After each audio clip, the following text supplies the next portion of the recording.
Hello, ladies and gentlemen, and welcome back for a Tuesday edition of the Steel City Sports Report, where we talk everything Steelers, Penguins, and Pirates. I am your host, Brady Vini, and today we are back here talking mostly about more Steelers, some Penguins as well. Exciting news around the Penguins organization earlier today, and also the Pittsburgh Pirates getting closer and closer to opening day.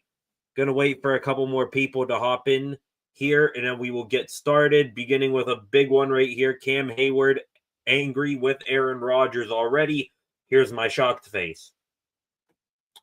Aaron Rodgers, of course, taking his good old time to, make a decision whether he's going to the Steelers or whether he's going to the Giants or whether he's just going to say, screw all of this, I'm out, I'm going to retire and go drink ayahuasca for the rest of my life. We're going to get to that, touch on Cam's comments on the Aaron Rodgers situation. Also, a pair of new mock drafts, one from NFL Network's Daniel Jeremiah and one from ESPN's Mel Kiper. Probably, in my opinion, two of the best, if not the best, two draft analysts in the entire NFL draft right now. Also, we're going to hit on a couple more Steelers news. Isaiah Loudermilk still becoming official today. Steelers draft picks have been solidified in order and whatnot. And then we'll get to other bits of news as well. Just going to wait for a couple more people to hop in here. Take a quick stroll through Twitter one more time before we get started.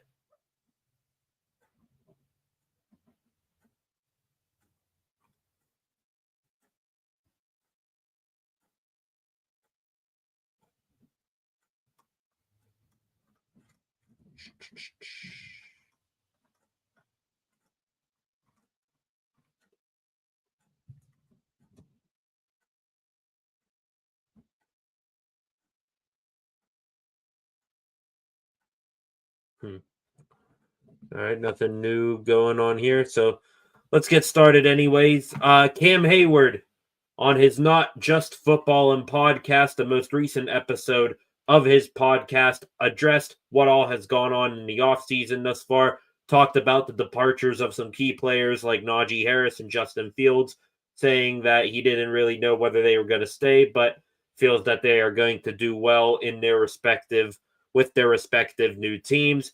But Cam got to the Aaron Rodgers saga currently ongoing. Rodgers deciding whether he's going to go to the Steelers, the Giants, or simply retire. There are reported offers on the table from both the Steelers and the Giants. But Cam, when addressing the whole Rodgers saga, basically said, here's the quote right here, I ain't doing that darkness retreat. I don't need any of that crap. Either you want to be a Steeler or you don't. It's simple. That's the pitch. So Cam, who I'm sure in a handful of negotiations each and every offseason as the leader of the defense and really the leader of the team, really a father figure. He's been there forever, knows the culture, pretty much saying that that's his pitch, that's his recruiting statement to Aaron Rodgers. You either can come here or don't. Just make up your mind already. And I take that as Cam getting annoyed. He just wants this whole thing to be behind us already and really get, this Aaron Rodgers thing moving, because it could be tomorrow he makes a decision. It could be a month from now, which there are rumors out there that Rodgers could wait until, around draft time to select his team, which if you're the Steelers, by then you need to have an idea of what you're doing, because you either completely commit to Mason Rudolph or you and draft a quarterback, or you say, we're out on Rodgers, because it's ridiculous. He should in no way, shape, or form be allowed to wait up until the draft, possibly even after, to make his decision, in my opinion. And I don't care.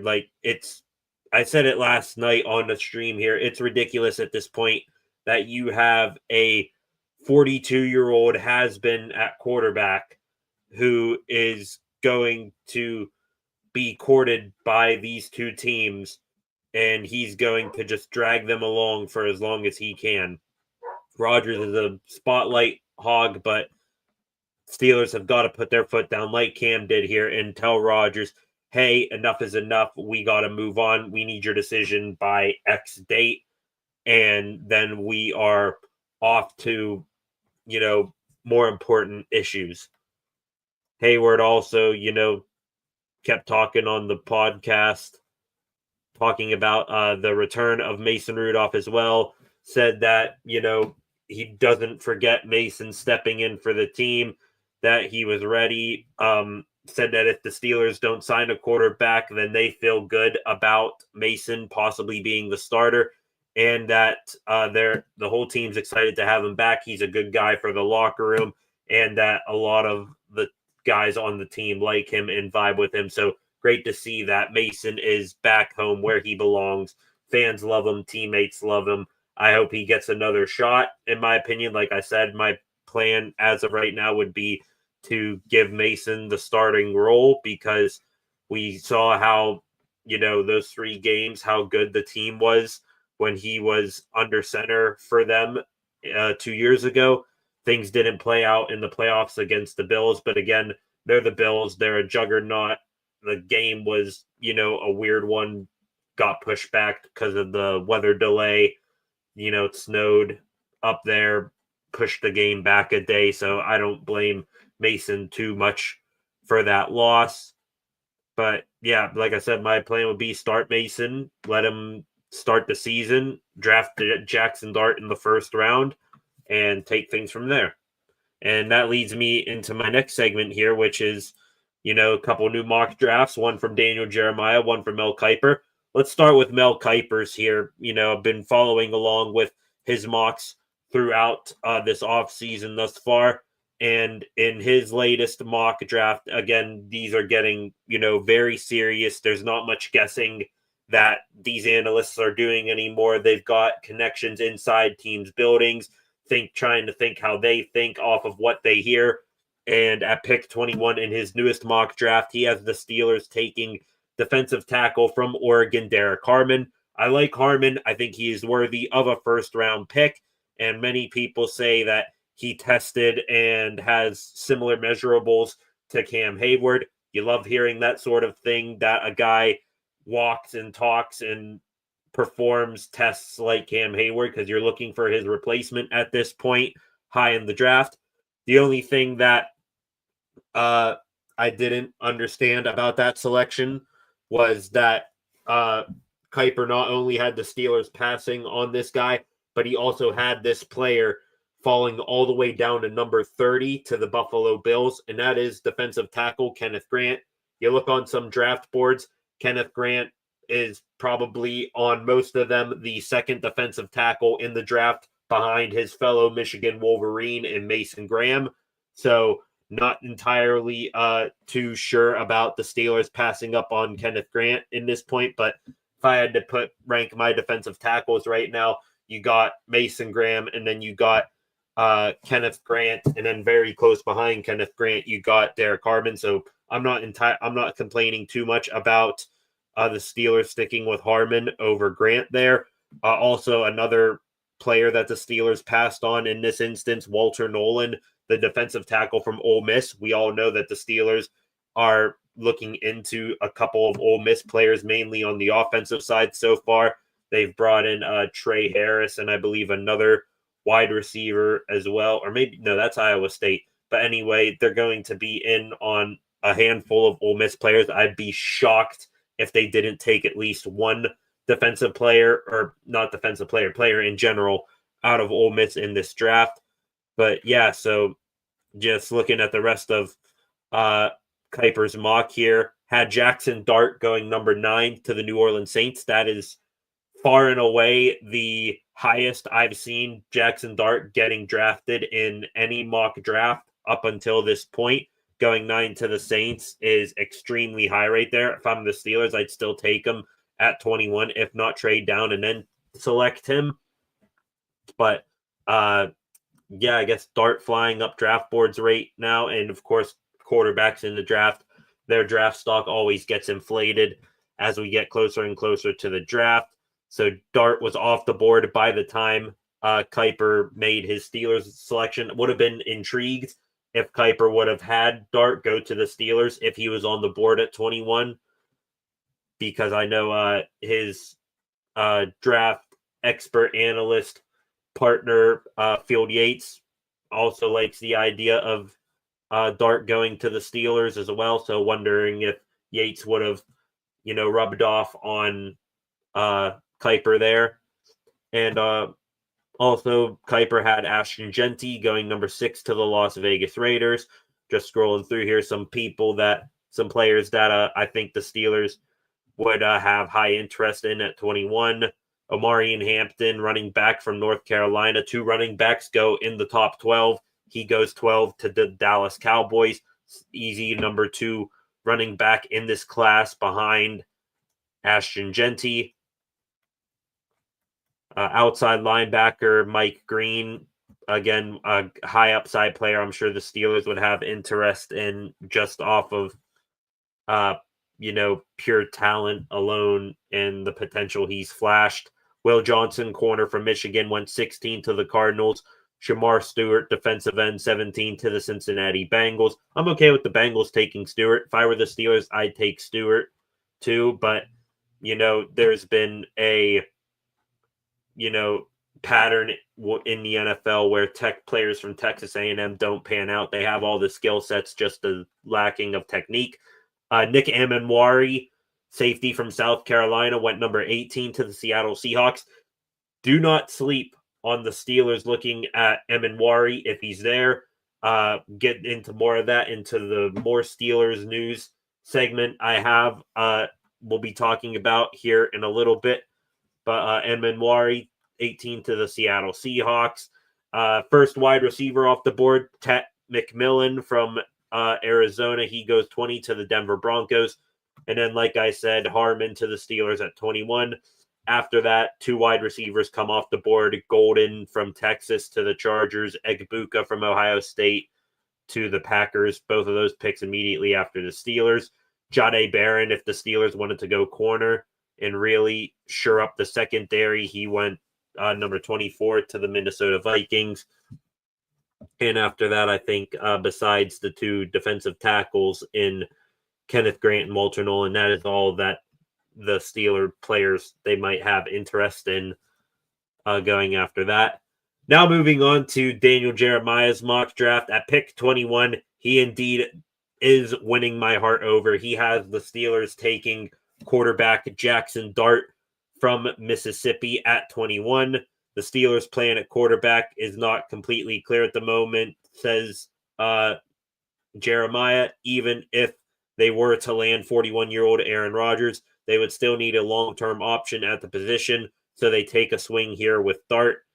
I think if the Steelers selecting Dart hinges on what gets done with Aaron Rodgers here. If Rodgers is signed, I don't think the Steelers then draft Jackson Dart. They're just going to ride things out with Rodgers and Rudolph for the entire year and then move up in the draft next year in a stronger draft class to take one there. But if Rodgers doesn't sign, then I am all aboard the Jackson Dart train.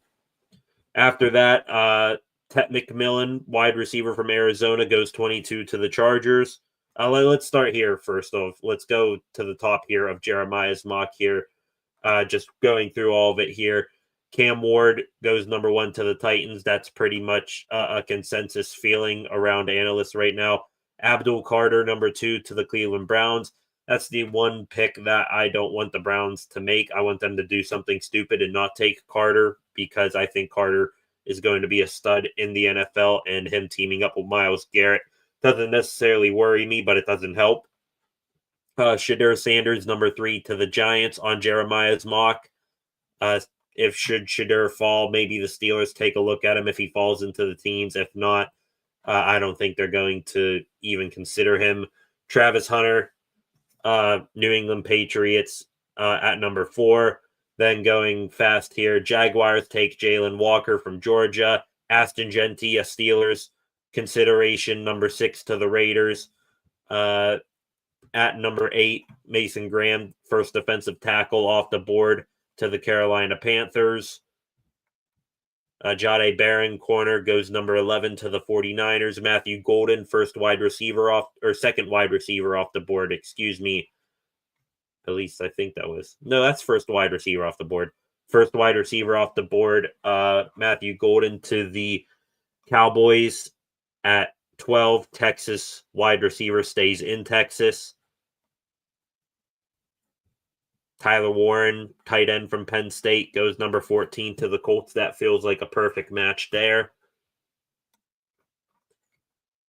Donovan Ezeraku, defensive lineman, goes number 19 to the Buccaneers. Omarion Hampton, running back, goes 20th to the Broncos. And then at that point, the Steelers take Dart. So at that point, like I said, it'd be, as much as I love Jackson Dart, it'd be very hard for me to take him there, because after Dart gets picked up by the Steelers there at 21, Tet McMillan goes off the board at 22. Emanwari goes off the board at number 24 to the Vikings. Harmon then goes to the Ravens at 27. Kenneth Grant, again, 2 mocks in a row here. Kenneth Grant goes to the Buffalo Bills at 30. Michael Williams, edge from Georgia, goes to the Detroit Lions. So, yeah, tough look there. As much as I love Dart, it'd be hard for me to pass up on Tet McMillan and Kenneth Grant and Derek Harmon at that point. But, hey, they're the experts. I'm not. Maybe they're hearing something that the rest of the Steelers fans, aren't seeing from the outside. But, yeah, so Jeremiah has the Steelers taking Dart. Kuiper has the Steelers taking Harmon. I'd be okay with either of those picks. Just it has to, come at the right time with the right players coming off the board already. Looking more here at some other Steelers news now. Rattle these off real quick. Steelers made official the 1-year re-signing of defensive end Isaiah Loudermilk, guy who can rotate in, play a couple snaps on defense, but mainly used on special teams, kick units, and whatnot. Steelers officially announced their 2025 draft picks, as if we didn't know them already.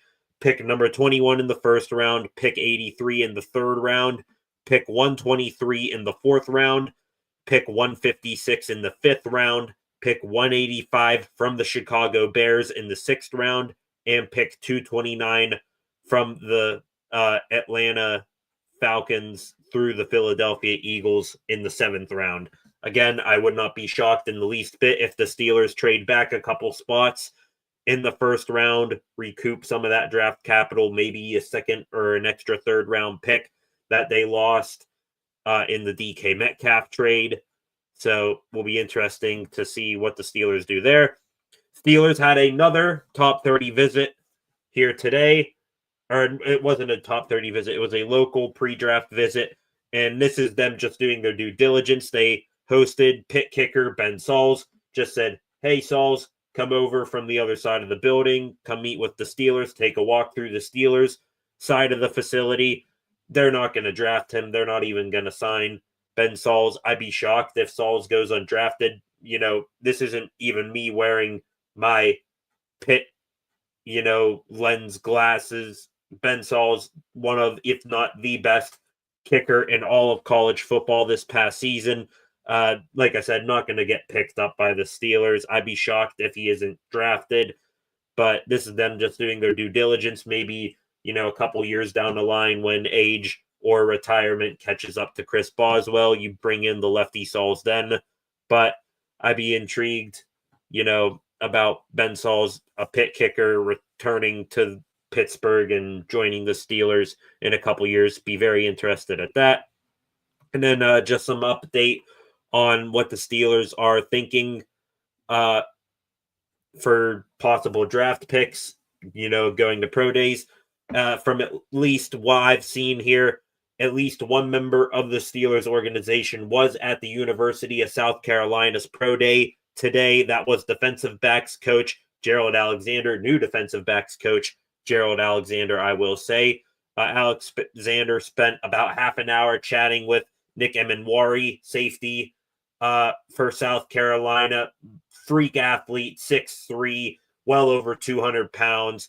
He can run, had, I think, one of the highest, if not the highest, vertical at the combine a couple of weeks ago.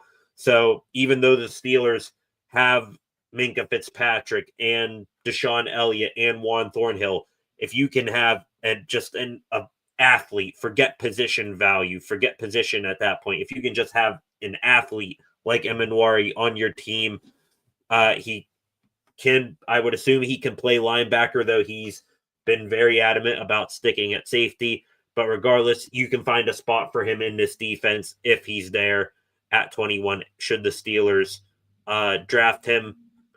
Again, some other, just looking here, some other pro days going on recently. Of course, we know Mike Tomlin was at Clemson's on March 13th.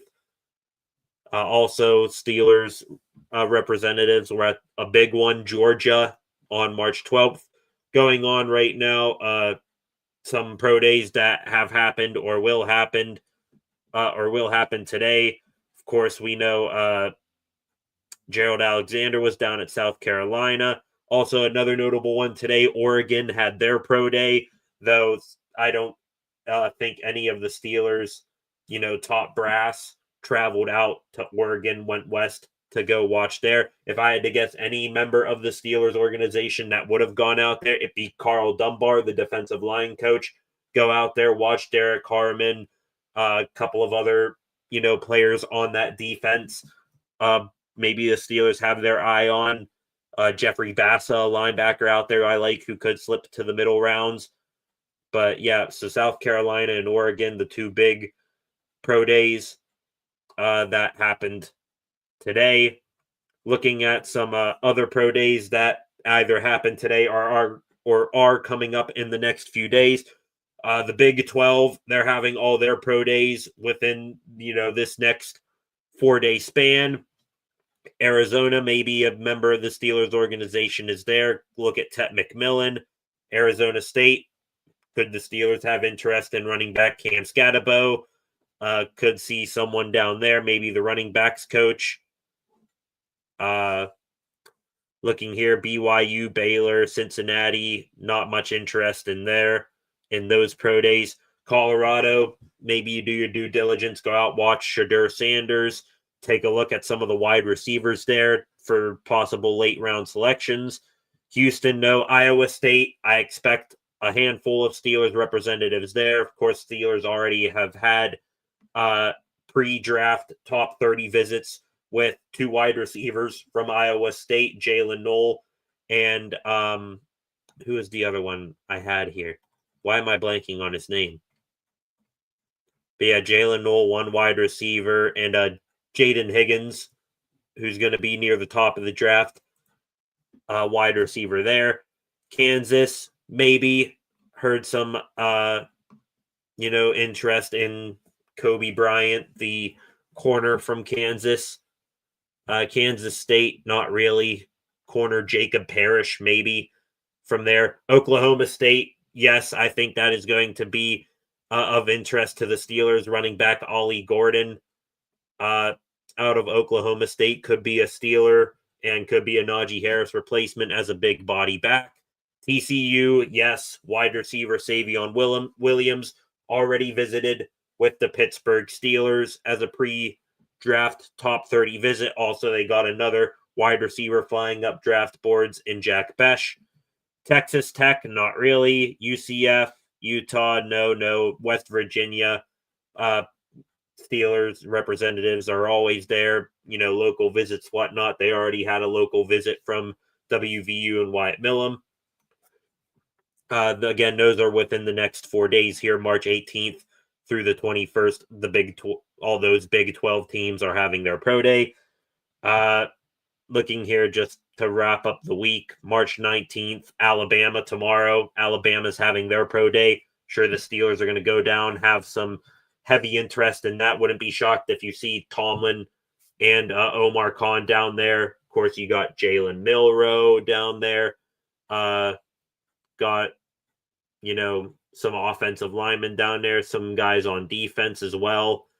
Not really, a standout guy from Alabama this draft cycle, but Steelers always have interest of players down there, down in Tuscaloosa.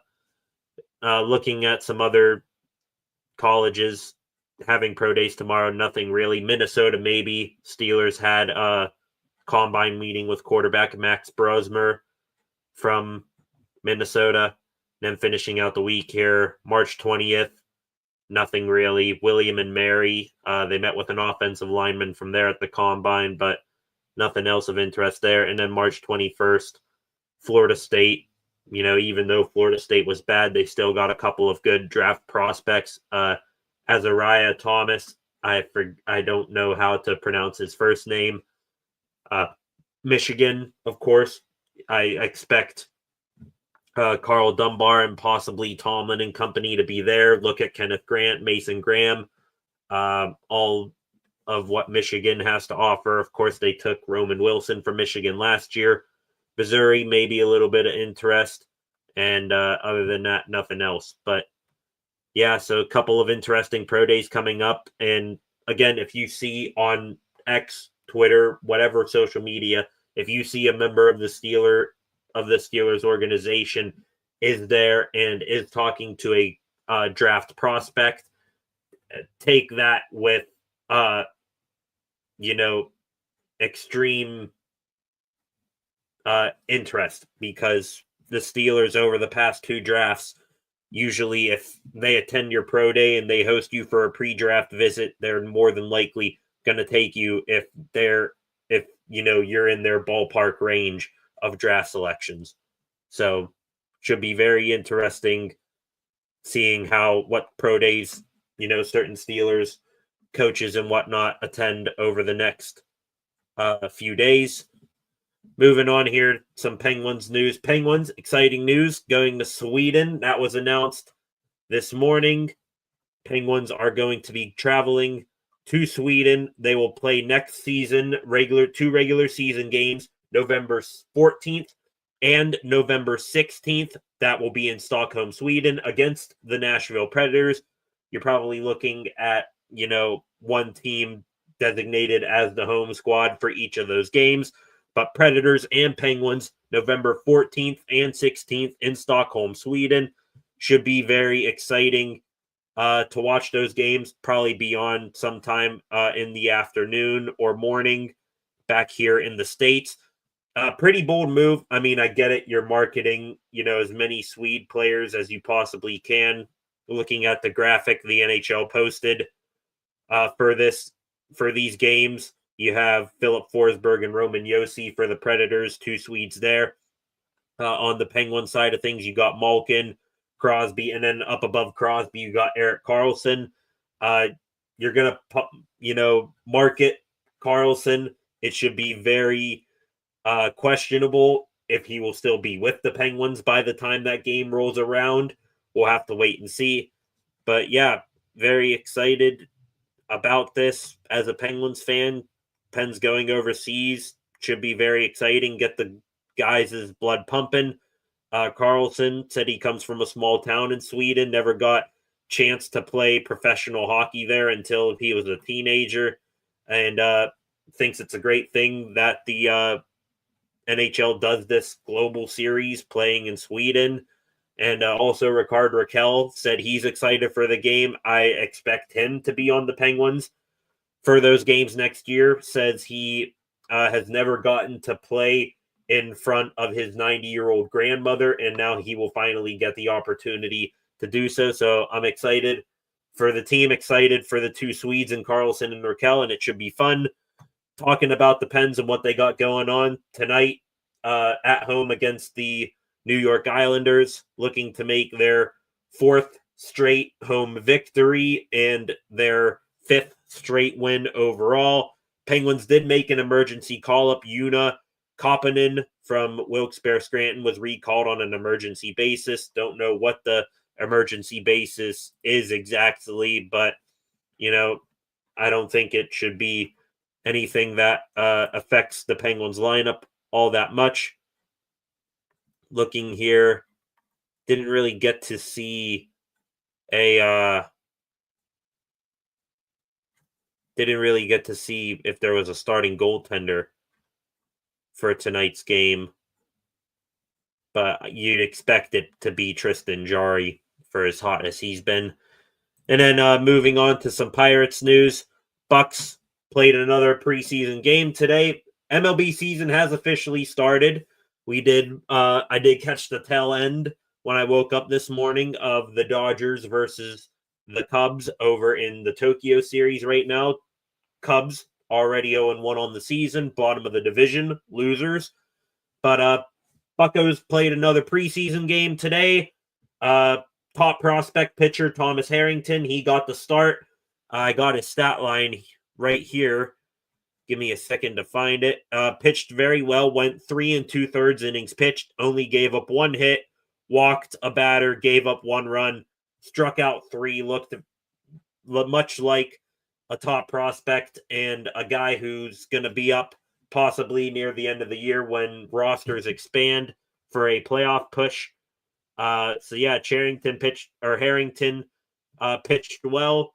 David Bednar had a good outing, and Bucks won 3-2. Had a walk-off home run from Javier Rivas. I believe he's a prospect outfielder playing in single A ball for the Bucks, but it's got to be a surreal moment for him, even if it's just a meaningless preseason spring training game. You get a walk-off home run for the organization. Sure, that will give him a confidence boost before he heads back to single A. And also some news just came down within the last hour from the Pirates. They've made a cut to their major league spring training camp roster. They optioned catcher Jason DeLay back down to AAA and also sent back down to and also assigned the following players to minor league camp. That's first baseman Derek Hall, utility man Nick Solak, infielder Alika Williams, catcher Abraham Gutierrez, outfielder Matt Gorski, outfielder Bryce Johnson, and right-handed pitcher Johan Ramirez. I expect all of those guys to be in AAA when the season starts. But the Bucks are now down to 42 players on their major league camp roster. Still Endy Rodriguez and Henry Davis are there. Be interesting to see if both of them make the major league roster or if one will get sent down to AAA before things are all said and done. In reality, I think we all can see clearly what the opening day roster is going to be. You're going to have in your starting rotation Paul Skeens, Mitch Keller, Jared Jones, Bailey Falter, and Andrew Heaney. Your bullpen is going to have guys Bednar, Holderman, Dennis Santana, Kyle Nicholas, Caleb Ferguson, Tim Meza, most likely, and a couple other guys who are pretty obvious selections I'm just not saying right now. And then your starting lineup, going to have an outfield of Tommy Pham, Brian Reynolds, and O'Neill Cruz. Your infield is going to have Key Brian Hayes, Isaiah Kiner-Falefa, Nick Gonzalez at second base, and then at first base you're going to pick between Jared Triolo or DJ Stewart until Spencer Horwitz returns. And then Joey Bart will be your catcher with whoever behind him. So, yep, Bucks preseason rolling along. You just want to get it over with at this point and get things rolling for the regular season. I think a lot of us want to see that happen. But yeah, that does it for the Pittsburgh news today. Nothing real new else happening. Just waiting for more stuff on Aaron Rodgers. All you see is rumors, but nothing that is definitive. You wait for something from one of the insiders like Adam Schefter or Ian Rappaport, Diana Rossini. She's been covering this stuff pretty vividly. So, and that'll do it for today, ladies and gentlemen. I appreciate you very much for tuning in. If you haven't already, please subscribe to the channel. Also, feel free to like, comment, and share the stream. Turn on those notifications so you never miss a live stream like this. Going to see what's going on with the Pittsburgh Penguins, if they're going to continue this winning streak and keep climbing up the wild card standings. I think I last saw a 0.2% chance of making the playoffs, so not dead yet. If you're not going to tank out for a top draft pick and you're adamant about making playoffs, hey, go ahead and do that. Any chance you get at getting Sid into the playoffs, anything can happen. But with that, ladies and gentlemen, thank you for joining me here tonight. Appreciate you all very much. Like, comment, share the stream, subscribe to the channel, turn on notifications, and I will see you guys back here tomorrow with some more Pittsburgh sports news. Have a good night, guys.